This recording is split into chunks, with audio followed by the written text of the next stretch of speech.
السلام عليكم. عليكم. بصوا هنعمل عصير موز باللبن. بصوا خد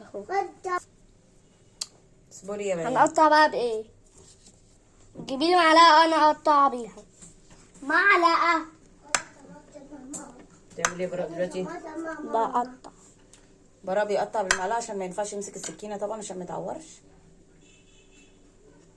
خلاص سيبها يا براء، قطع اللي بعدها.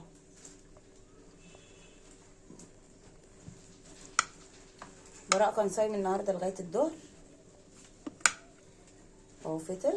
يلا بيرو حط في الخلاط. كفايه الخلاط هيقطعه. انا اللي بالمعلقه نزل بالمعلقه. نزل بالمعلقه. براء حطيت ايه في الخلاط كده بقى؟ حطيت ايه وايه؟ حطيت سكر وحطيت لبن وحطيت موز. نزود شويه لبن. عندك فلوس؟ اصبري يا بيان يا حبيبتي. عندك فلوس؟ بس عندي فلوس الحمد لله. شويه ميه. فلوس. شويه ميه اهو. فلوس. بس سايبه.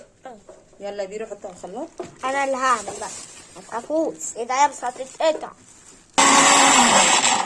اوعي يا تيتا. حط ايدك اسنده. انا اسنده لك. لا انا اللي هسند. مفيش عندنا مش هينفع. فقرة الدوشة والصداع. يلا دوس. دوس.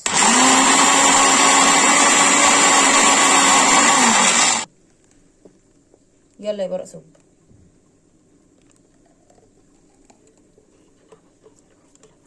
عملت عصير موز بلبن. خلاص. حاسب طيب، حاسب بتجيب من بره. يلا قول لهم سلام عليكم. باي باي. السلام عليكم بقى.